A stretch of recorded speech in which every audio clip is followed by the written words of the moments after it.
Mi esposo se avergonzó de mí durante 10 años. Nunca me llevó a las fiestas de la empresa. En la gala de Navidad, hablé en alemán, luego en francés, y después en japonés.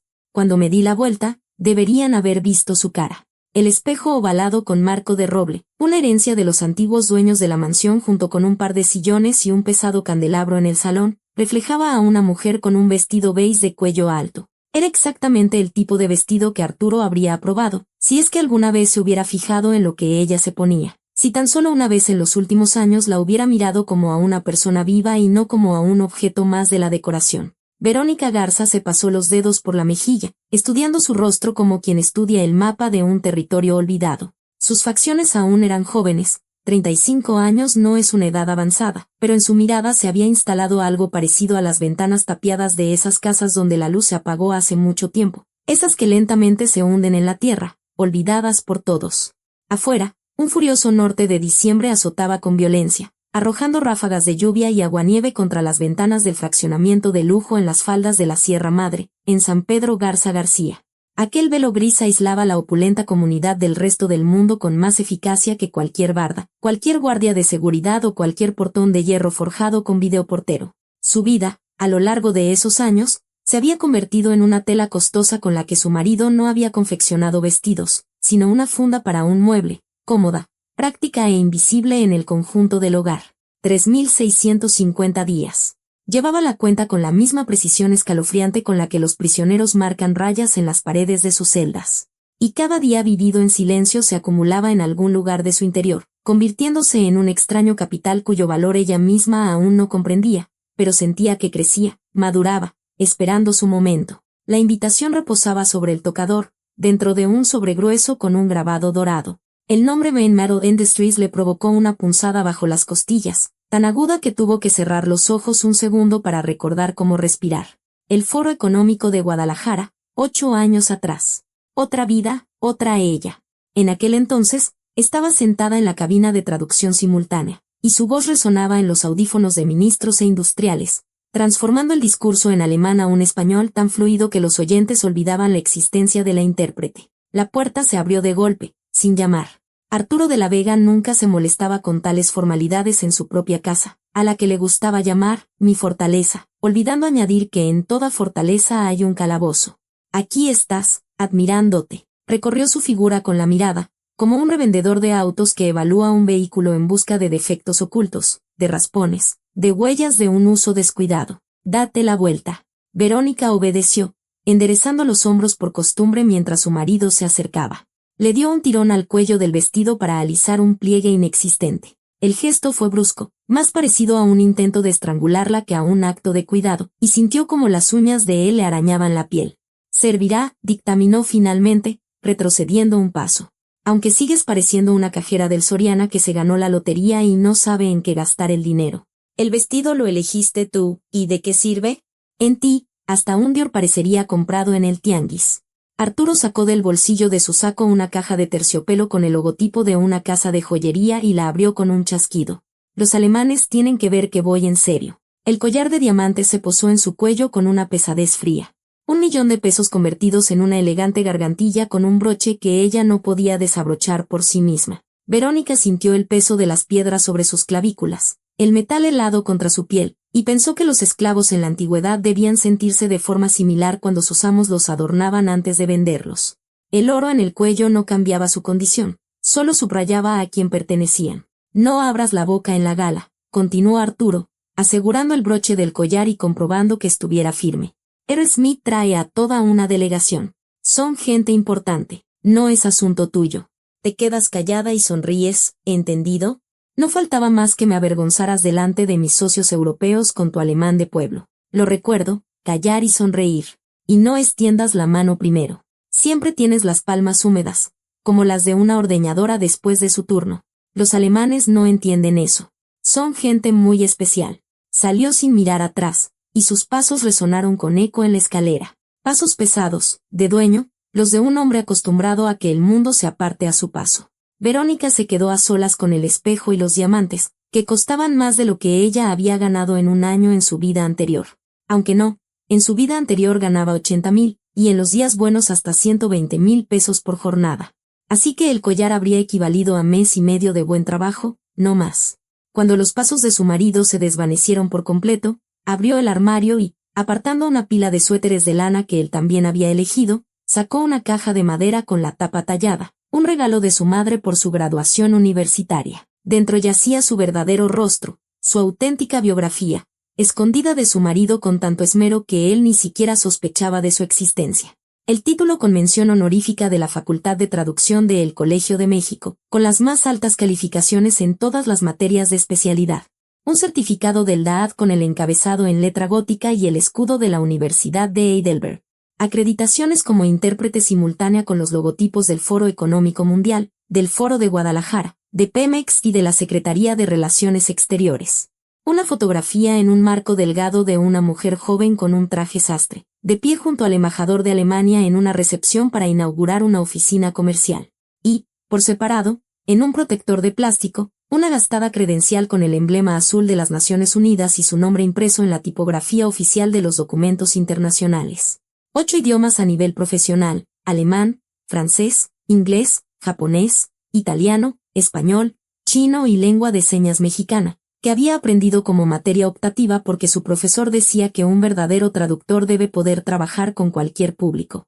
3 de ellos con acentos de Hannover, de Kansai y de la Toscana, porque sus maestros consideraban que un buen intérprete simultáneo debía adaptarse a las particularidades regionales del habla, captar los matices dialectales y sentir la diferencia entre la pronunciación de Berlín y la de Múnich. Verónica deslizó un dedo por la superficie brillante de su título y recordó un spa de lujo en Tepoztlán, el aire con aroma a pino, el crujido de la hojarasca bajo sus pies y su propio reflejo en la ventana de la habitación. Pálido, agotado, vacío. Había llegado allí hacía más de 10 años, rota, vaciada, tras haber perdido un bebé a los 4 meses de embarazo después de 3 conferencias seguidas, de una serie de vuelos nocturnos entre usos horarios, de semanas en las que dormía 4 horas por noche y se alimentaba de café de máquina. Los médicos dijeron que su cuerpo no había soportado la carga. Ella se decía a sí misma: lo mataste con tu trabajo, con tus ambiciones, con tu deseo de ser la mejor. Arturo apareció entonces como un salvador, atento, generoso, colmándola de flores y promesas, jurando protegerla de todas las preocupaciones del mundo y cuidarla como se merecía. Ella no se dio cuenta del momento en que, protegerla, se convirtió en encerrarla, cuando cuidarla pasó a significar decidir por ella, cuando su amor se transformó en un control total sobre cada uno de sus pasos, cada una de sus palabras, cada uno de sus suspiros.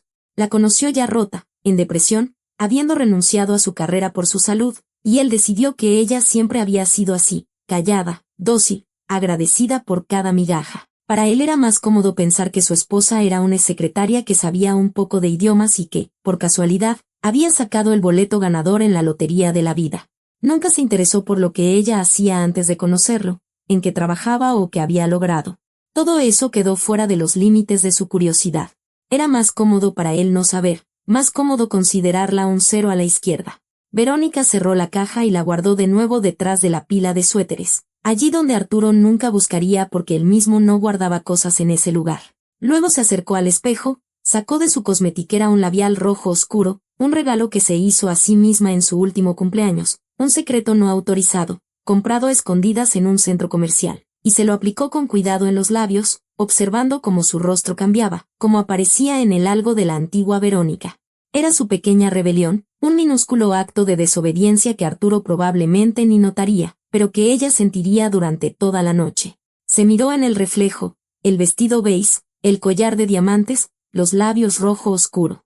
Y el sonido de la puerta cerrándose tras su marido le pareció el presagio de algo inevitable, de un movimiento tectónico que ya había comenzado y que era imposible detener. El interior del Bentley olía a cuero y a la colonia de su marido, una fragancia pesada, amarina, tan arrogante como su dueño, que llenaba todo el espacio sin dejar lugar para nada más. Arturo miraba por la ventana las luces que desfilaban por la calzada del valle, los remolinos de lluvia bajo la luz de los faroles, las siluetas oscuras de los edificios, y dictaba las reglas sin volver la cabeza. ¿Para qué mirar a su esposa cuando podía mirar la ciudad que consideraba casi suya? Te mantienes a mi izquierda. Ni delante ni detrás, a mi izquierda, medio paso atrás. Cuando hable con alguien importante, no interrumpes, no comentas, no pones cara de sabelotodo. Si se dirigen a ti directamente, Sonríes, asientes y dices, sí, por supuesto. Nada más. ¿Entendido? Bien. Karina se encargará de traducir. Por cierto, se graduó de la Anáhuac. Habla 2 idiomas, no como las rancheritas como tú. Con ella, uno no tiene que pasar vergüenzas con los extranjeros. Verónica miraba en silencio los remolinos de lluvia tras la ventana, las luces de la ciudad que pasaban como melancólicos meteoros, su propio reflejo borroso en el cristal. Hacía un mes, había revisado el estado de cuenta de su tarjeta. No fue a propósito. El sobre estaba sobre el escritorio de su estudio. Entró a recoger una taza y su mirada cayó por casualidad en las líneas con los montos. El Palacio de Hierro, una boutique de joyería en Mazarik, un brazalete Cartier de 150,000 pesos. La fecha de la compra coincidía con su último viaje de negocios. Ella nunca había visto ese brazalete, por lo tanto, no era para ella. ¿Me estás escuchando? La voz de Arturo atravesó sus pensamientos. A la izquierda, medio paso atrás. Sonreír y asentir. Así me gusta. Quizás has aprendido algo en 10 años. Después de todo. En la entrada del JW Marriott los esperaba una mujer de unos 27 años, con un vestido color vino y un escote que comenzaba en el cuello y terminaba en algún punto cerca del ombligo, mostrando una piel bronceada y una cadena de oro que serpenteaba entre sus pechos. Karina Jiménez corrió hacia Arturo antes de que el coche se detuviera por completo, y en su rostro floreció una sonrisa destinada solo para él. Una sonrisa que las mujeres no regalan a sus jefes, sino a sus amantes. Íntima, prometedora, que no dejaba lugar a dudas. Arturo, por fin. Kushme ya está en la zona VIP, está nervioso, no deja de mirar el reloj. Bajó la voz a un susurro íntimo, inclinándose tan cerca que su perfume, dulce, pesado, completamente inapropiado para un evento de negocios, lo envolvió. Le pedí un schnapps, como me indicaste, pero sigue con el ceño fruncido. Los alemanes son tan pedantes. No te preocupes, ya lo arreglaremos. Arturo cubrió la mano de ella con la suya, prolongando el contacto un segundo más de lo necesario. Solo después de eso, Karina se dignó a volverse hacia Verónica, recorriéndola con la mirada con la que se mira a una sirvienta que ha olvidado su lugar, o a un mueble viejo que debería haberse tirado hace tiempo pero para el que nunca hay momento. Oh, Verónica, qué atuendo tan discreto. En su voz resonaba la burla, mal disimulada bajo una cortesía superficial. Al principio pensé que era nuestro chofer, Miguel, que había traído a su esposa a la gala para bailar un rato. Se rió con una risa cantarina y segura, la risa de una mujer que conoce su lugar en esa jerarquía. Y en su muñeca brilló aquel mismo brazalete. 150,000 pesos. Cartier, oro blanco con broche de diamantes. Arturo soltó una carcajada junto con ella, sin siquiera mirar a su esposa, y tomó a Karina del brazo con el mismo gesto con que los hombres toman a las mujeres de las que se enorgullecen. Vamos, querida. A Verónica le vendrá bien caminar un poco, para estirar las piernas después del coche. Los médicos le recomendaron moverse más. Avanzaron hacia los ascensores, hombro con hombro, como los anfitriones de la noche, como una pareja que se pertenece. Y Verónica se arrastró detrás, a varios pasos de distancia, sintiendo sobre ella la mirada indiferente del portero con librea y botones dorados. 10 años. 10 años de juventud, una carrera enterrada que sus colegas envidiaban, el hijo que perdió y lloró en soledad.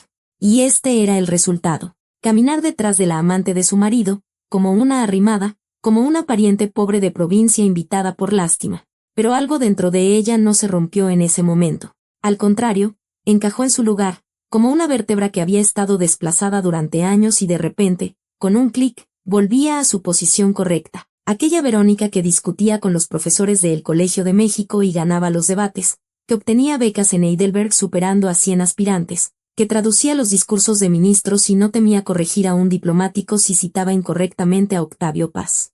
Esa Verónica no había desaparecido, simplemente había estado dormida durante 10 años. El salón de banquetes en el último piso resplandecía de luces, y a través de los ventanales panorámicos se extendía la noche de Monterrey. Un manto de luces hasta el horizonte, atravesado por la cinta oscura del lecho del río Santa Catarina y los puntos parpadeantes de los faros de los coches en los puentes. Arturo señaló una mesa redonda detrás de una columna decorativa, envuelta en hiedra artificial y guirnaldas, en el rincón más alejado del salón, lejos de los invitados principales. Siéntate aquí. Come, bebe, no llames la atención, dijo con el tono con que se le dan órdenes a un perro que se ha portado mal, sin mirarlo a los ojos. Si te necesito, enviaré a Karina. Ella te encontrará. Claro, respondió Verónica y se sentó en una silla con tapizado de terciopelo, pidiendo a un mesero que pasaba un vaso de agua mineral y una rodaja de limón. El lugar detrás de la columna resultó ser un puesto de observación ideal. Desde allí, todo el salón se veía como en la palma de la mano, y nadie le prestaba la más mínima atención. Porque, ¿a quién le interesa un ratón gris con un vestido beige cuando hay tantos trajes llamativos, tantas voces fuertes, tanta gente importante deseando ser vista? El gallinero del teatro, pensó, llevándose el vaso a los labios. Los asientos más baratos, pero con la mejor vista. La delegación alemana se había instalado en la mesa principal, en el centro del salón. 6 hombres con trajes oscuros idénticos, sentados con la espalda recta de quienes están acostumbrados a los sillones caros y a la atención ajena. A la cabeza estaba Schmidt, canoso, alto, delgado, con la expresión de un hombre habituado a que el mundo se adapte a él y no al revés, y que no tolera objeciones. Verónica lo reconoció de inmediato, aunque habían pasado 8 años. El acento de Hannover, con su característica pronunciación de las consonantes, la costumbre de golpear la mesa con el dedo índice cuando su interlocutor dice tonterías, y una intolerancia hacia la falta de profesionalismo que hacía que trabajar con él fuera a la vez difícil y emocionante. Junto a Smith estaba sentado un joven con una carpeta de cuero y un bloc de notas. Evidentemente, el traductor, enviado por alguna firma de la Ciudad de México o contratado a través de una agencia. Era obvio que al chico lo habían contratado con un anuncio, barato, urgente, disponible. Y ya estaba perdiendo esa carrera por goleada. Tenía la frente perlada de sudor, la corbata torcida y en sus ojos una expresión congelada de quien se ha dado cuenta de que se ha subido al tren equivocado, pero ya es demasiado tarde para saltar. Los alemanes intercambiaban miradas con una expresión de cortés perplejidad, que en los círculos de negocios significa, estamos perdiendo el tiempo. Y en esas miradas se leía lo que la gente de su antigua profesión llamaba el síndrome de la catástrofe inminente, el presentimiento de un fracaso que es imposible evitar. Arturo, sin notar nada, sonreía ampliamente, gesticulaba con energía y decía algo, dándole palmadas en el hombro al alemán más cercano con esa familiaridad que los europeos no soportan. Karina traducía, tropezando en cada tercera palabra y confundiendo los tiempos verbales. Y se notaba como el rostro de Smith se volvía cada vez más pétreo con cada una de sus frases. Verónica tomó un sorbo de agua y se reclinó en el respaldo de la silla. Sintió como, por primera vez en muchos años, despertaba en su interior no el miedo, ni la vergüenza, ni la habitual melancolía, sino la emoción. La misma que le embargaba en la cabina de traducción simultánea, cuando el tiempo se medía en milisegundos, cuando de la precisión de una sola palabra dependían contratos millonarios y el destino de las personas, cuando se balanceaba en el filo de lo posible y lo imposible, y esa era la mejor sensación del mundo. La catástrofe se acercaba de forma inexorable. La veía con la misma claridad con la que un médico experimentado ve los síntomas de una enfermedad mucho antes de que el paciente sienta algo. Un traductor incompetente, la creciente irritación de los alemanes, la ciega arrogancia de Arturo, que ni siquiera se daba cuenta de que todo iba mal. Todo se conjugaba en una imagen de fracaso inevitable. Y por primera vez en 10 años, Verónica se sorprendió a sí misma no temiendo ese fracaso. Lo estaba esperando. Estaba lista para él. La catástrofe comenzó con algo pequeño, con una sola palabra equivocada lanzada en el silencio del salón de banquetes. Arturo, acalorado por la champaña y su propia importancia, gesticulaba frente a la delegación alemana, hablando de una cooperación mutuamente beneficiosa y del uso compartido de licencias. El joven traductor intentaba seguir el torrente de palabras, tropezando en cada segunda frase. Verónica, desde su lugar detrás de la columna, veía las gotas de sudor en su frente, como hojeaba frenéticamente su bloc de notas en busca del término correcto, y comprendió, ahora va a pasar algo. Proponemos el uso conjunto de las licencias para la producción, dijo Arturo con una amplia sonrisa, dándole una palmada en el hombro al alemán más cercano. Tradúceles que esto es beneficioso para todos. El traductor tragó saliva y soltó una frase en la que, en lugar de licenciamiento, sonó transferencia total de los derechos de propiedad. En el contexto legal, esto significaba que la parte mexicana reclamaba la propiedad intelectual del consorcio alemán. El rostro del presidente Smith, que hasta entonces había mantenido una expresión de aburrimiento cortés, se puso tan rojo y tan rápido que Verónica temió por un segundo que le diera un infarto allí mismo, en medio de la gala de Navidad. Golpeó la mesa con la palma de la mano, un golpe seco y corto. Una copa de champaña se volcó, manchando el mantel inmaculado con un líquido dorado. La música se detuvo. 150 invitados se quedaron helados, volviendo la cabeza hacia el epicentro de la tormenta que acababa de estallar. Esto es una insolencia, masculló Smith en alemán, dirigiéndose a sus colegas. Vámonos, nos vamos de inmediato. Se volvió hacia el consultor francés, sentado a su derecha, y cambió al francés, hablando en voz alta, sin tapujos, seguro de que nadie en esa sala lo entendería. Ces Mexicains nous prenen por des idiots. Debería haber escuchado mi intuición y no haberme metido en esto. Arturo se puso tan pálido que las pecas de su nariz, normalmente invisibles, resaltaron como manchas rojizas sobre un fondo gris. No entendía ni una palabra, pero lo veía. Los alemanes recogían sus documentos, se abrochaban los sacos, se levantaban de la mesa. El contrato de 1.800 millones de pesos, el negocio más importante de su vida, por el que había estado cortejando a esos altivos europeos durante medio año, se desmoronaba ante sus ojos. Karina. Agarró a su asistente por el codo. Haz algo, diles algo. Karina empezó a balbucear en su inglés, confundiendo tiempos y artículos, pero los alemanes ni siquiera voltearon. Ya se dirigían a la salida, con Smith a la cabeza de la procesión, con el aire de un hombre ofendido en lo más profundo de su ser. Verónica dejó su vaso de agua sobre la mesa. El sonido fue leve, pero le pareció que todo el salón lo había oído, como el golpe del mazo de un juez antes de anunciar la sentencia. Se ajustó el cuello de su vestido beige, ese mismo vestido discreto que su marido le había elegido, enderezó los hombros y se puso de pie. Sus piernas la llevaron a través de la multitud de invitados que se apartaba a su paso antes de que pudiera pensar en las consecuencias. Su forma de caminar cambió por sí sola. Ya no eran los pasos tímidos de un ama de casa acostumbrada a mirar al suelo y a pegarse a las paredes. Era el andar seguro de una mujer que conoce su propio valor y no piensa disculparse por su existencia. ¿A dónde vas? Arturo se abalanzó hacia ella, agarrándola del hombro. Siéntate. No te atrevas a avergonzarme. Verónica, por Dios, está loca. Karina se aferró a su codo, y el brazalete Cartier le arañó la piel. Verónica no se dio la vuelta. Liberó su brazo con calma, sin un tirón, pero con una firmeza que hizo que el agarre de Karina se aflojara por sí solo, y continuó caminando directamente hacia Smith, que ya casi había llegado a las puertas del salón. El presidente Smith habló en alemán, y su voz sonó clara, con una impecable pronunciación de Hannover que los alemanes consideran signo de una verdadera educación. Le ruego un minuto de su paciencia. Ha ocurrido un desafortunado malentendido en la traducción. El salón enmudeció. 150 personas dejaron de respirar, de susurrar, de hacer chocar sus copas. Y en ese repentino silencio, las palabras de Verónica quedaron suspendidas, como las notas en una sala de conciertos tras el último acorde. Smith se detuvo.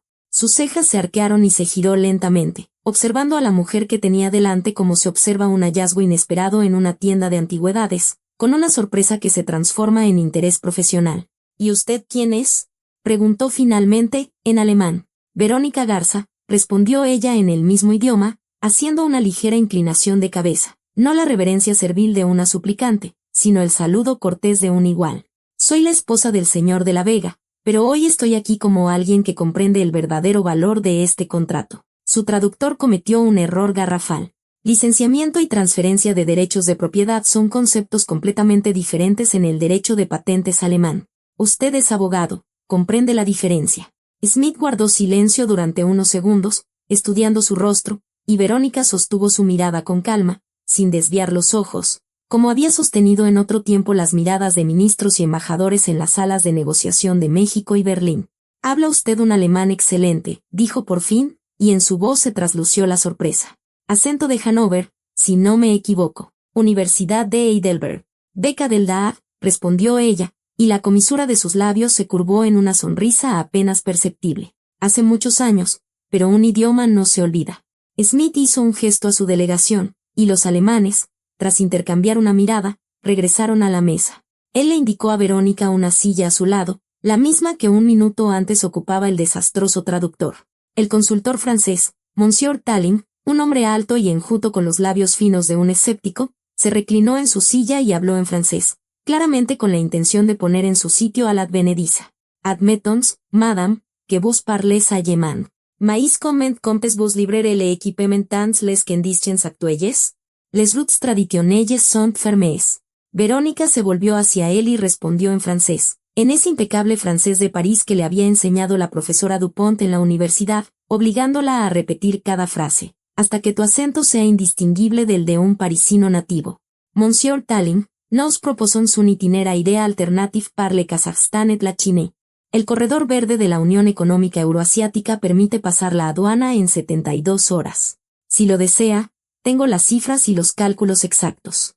A Tallinn se le cayó la pluma. Rodó sobre la mesa y cayó al suelo, pero él ni siquiera se dio cuenta. El estratega japonés, el señor Tanaka, que hasta entonces había observado todo en silencio, se inclinó hacia adelante y habló en japonés, en voz baja, con la ligera sonrisa de quien ha decidido realizar una prueba final. Bunka tekina teki ni tsuitwa de omoimasu ka, doitsu no hijutsu o mekisiko sig ni dny suru sai no musuka sisawa nani desu ka. Verónica sonrió y respondió en japonés, cortésmente, con un ligero acento de Kansai que había adoptado de su profesor de Osaka. Geni itewa geni sitage, Tanaka-san. Ustedes tienen un proverbio similar, ¿verdad? Propongo crear equipos de ingeniería conjuntos, especialistas mexicanos y alemanes, codo con codo. Tanaka se echó hacia atrás y comenzó a aplaudir lentamente. El consultor italiano, el Saine romano, no pudo contenerse y exclamó juntando las manos. Madonna mía. Non ho mai visto una cosa del genere in vita mía. Grazie, Saine romano. Verónica se volvió hacia él y respondió en italiano. Me considero una constructora de puentes. Conectar mundos diferentes es, precisamente, mi trabajo. Los aplausos comenzaron con Smith. Al principio lentos, evaluadores, luego cada vez más fuertes, y se extendieron por el salón como una ola, inundando las mesas, haciendo que la gente se levantara de sus asientos. Verónica estaba sentada en el centro de esa tormenta de reconocimiento, sintiendo como los diamantes en su cuello, los mismos que una hora antes le parecían una gargantilla de esclava, ahora brillaban de otra manera, no como un símbolo de pertenencia, sino como el adorno de una vencedora. Smith se levantó y el salón enmudeció.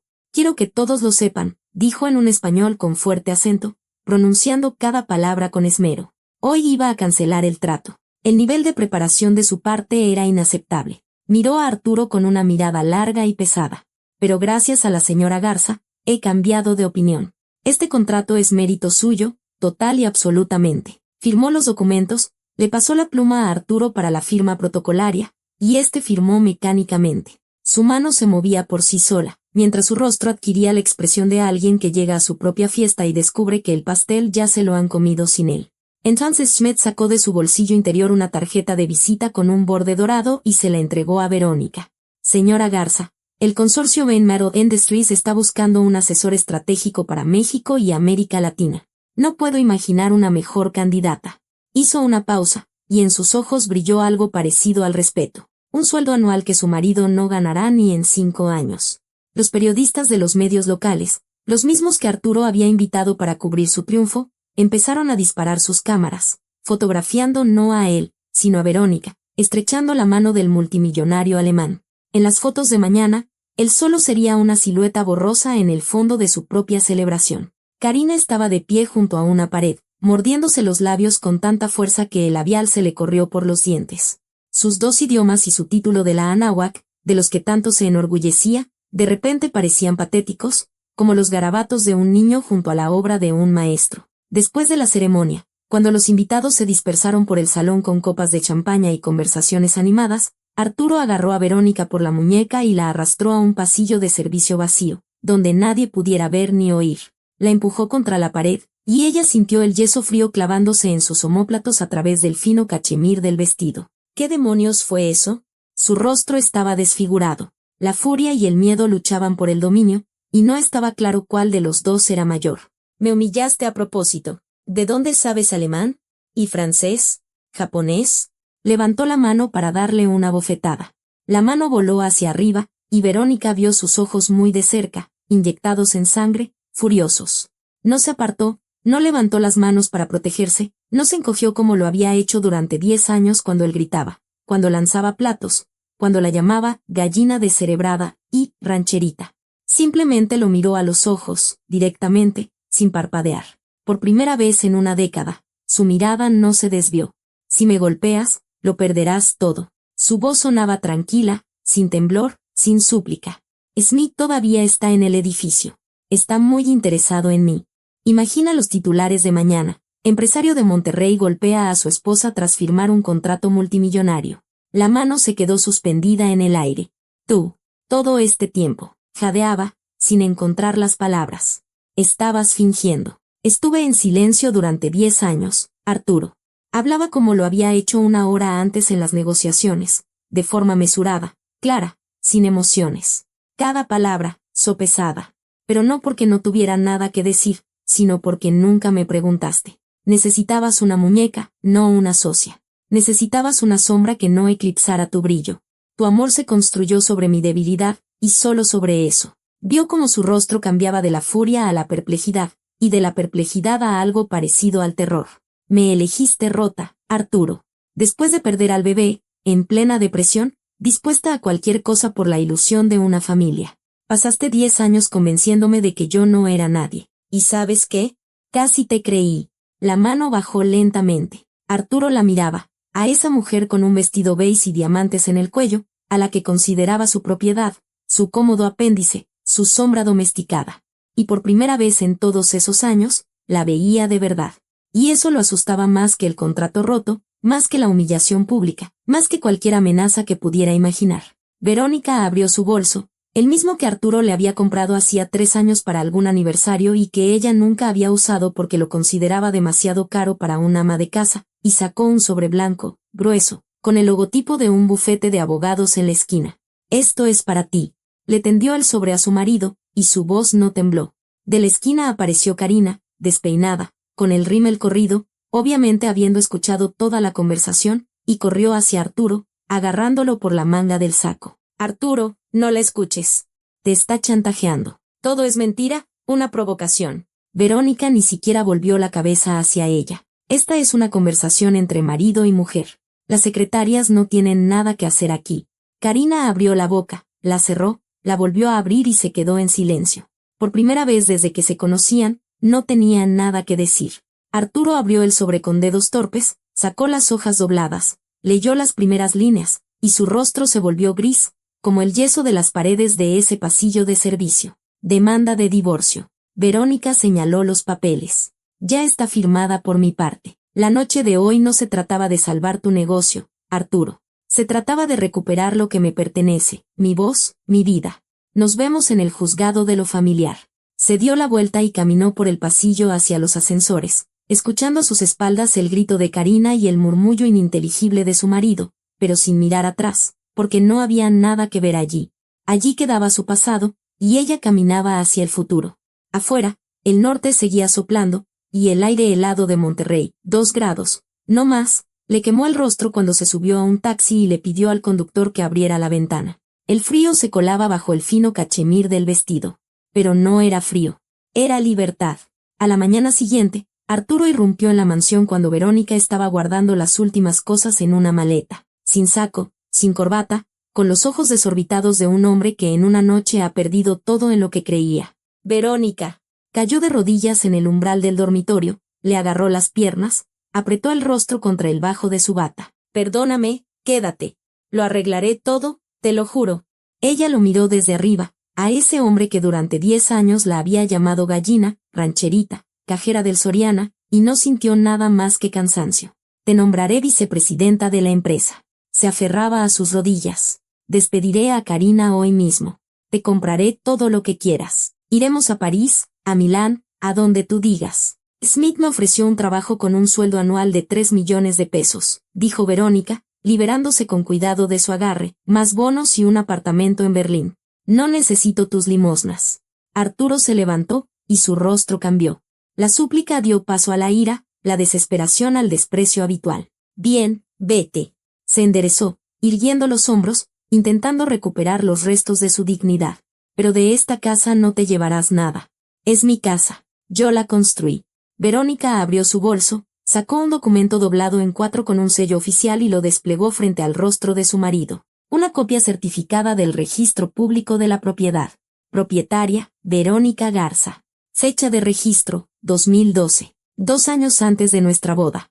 Arturo le arrancó el papel de las manos, clavó los ojos en las líneas, lo releyó 1, 2, 3 veces, y lentamente se dejó caer en el borde de la cama, porque las piernas se negaban a sostenerlo. Compré esta casa con mis propios ahorros. Verónica recogió el documento y lo guardó de nuevo en su bolso. Con lo que gané en 3 años como intérprete simultánea fue suficiente. Te permití vivir aquí para guardarte las apariencias. Estabas tan orgulloso de tu mansión delante de tus socios. Tienes una semana, Arturo. Recoge tus cosas y vete. Si no, vendrán los actuarios y la policía. Salió del dormitorio con su maleta y en el salón se encontró con Karina, que estaba de pie en medio de la habitación con aire de dueña, con los brazos cruzados y la barbilla en alto. Usted no se va a ninguna parte. Karina levantó aún más la barbilla. ¿Se cree la más lista? Arturo se encargará de sus papeles falsos en un abrir y cerrar de ojos, y hasta la meterá a la cárcel por difamación. Verónica dejó la maleta en el suelo, abrió el bolso y arrojó sobre la mesa de centro una carpeta con documentos, pesada e hinchada de papeles. Aquí está tu correspondencia con Arturo, los informes del detective que me seguía, enumeró con calma, doblando los dedos. Volvió a ir a la biblioteca, es sospechoso. Las fotos de tus reuniones con el representante de la competencia. Los extractos bancarios de los desfalcos, los viajes de negocios a Milán que nunca existieron, las compras en el Palacio de Hierro declaradas como gastos de representación. Y el último documento, los resultados de una prueba de ADN. Karina palideció. Estás embarazada, Karina, felicidades. Pero el padre no es Arturo. Él estaba en un viaje de negocios en Múnich en el periodo de la concepción. Verifiqué sus boletos de avión. Arturo, que había aparecido en la puerta del salón, le arrebató la carpeta de las manos a Verónica y empezó a hojear las páginas febrilmente. Su rostro cambiaba de la incredulidad a la furia, y de la furia a algo parecido al odio, dirigido ahora no a su esposa. ¿Es verdad? Se volvió hacia Karina. Contesta. Arturo, es mentira. Ella lo planeó todo. Karina rompió a llorar, embarrándose el rímel por las mejillas. Me odia. Quiere separarnos. Pero Arturo ya no le escuchaba. Arrojó la carpeta al suelo. Los papeles se esparcieron por el parqué, y los gritos, las acusaciones y los sollozos se fundieron en un coro histérico que Verónica dejó atrás al salir de la casa. En el camino de entrada, 2 mujeres la interceptaron. Una mujer corpulenta de unos 65 años, con un rostro autoritario, y una más joven, parecida a Arturo en sus rasgos, que saltaron de una camioneta negra. «Detente, malagradecida». Doña Tamara, su suegra, extendió los brazos, bloqueándole el paso. ¿A dónde crees que vas? Te acogimos, te sacamos del lodo, ¿y tú destruyes a la familia? Esto es propiedad de Arturo. Ximena, su cuñada, se aferró al asa de la maleta. No te llevarás nada de aquí, ladrona. Verónica sacó de su bolso la copia del registro público, la misma de antes, y se la tendió a su suegra. Doña Tamara, lea con atención. La propietaria de esta casa soy yo, desde 2012. Fue su hijo quien vivió en mi casa, no al revés. Doña Tamara se llevó una mano al pecho. Ximena soltó el asa de la maleta y retrocedió un paso, mirando a Verónica como si viera un fantasma. Si quieren ayudar a Arturo, contratenle un buen abogado. Lo va a necesitar. Y ahora, quítense de mi camino.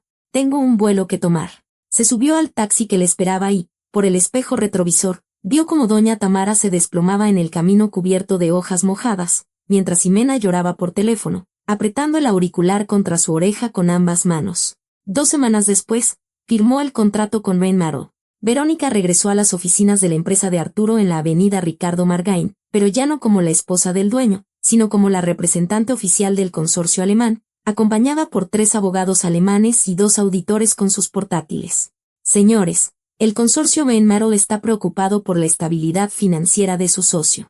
Interrumpió la reunión, entrando en la sala de conferencias sin llamar, y dejó sobre la mesa un poder notarial con la firma de Smith.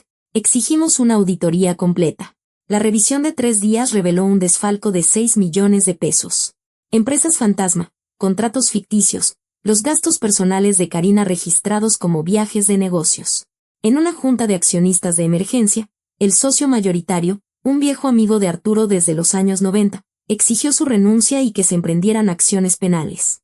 3 meses más tarde, Verónica estaba sentada en una sala del Palacio de Justicia de Monterrey como testigo principal de la Fiscalía, mirando el banquillo de los acusados, donde Arturo y Karina estaban sentados uno al lado del otro. No se miraban, estaban demacrados, rotos, como 2 extraños en un tren que viaja a ninguna parte. Guardé silencio con la esperanza de salvar a mi familia, respondió a las preguntas del abogado defensor, que intentaba presentarla como una esposa vengativa.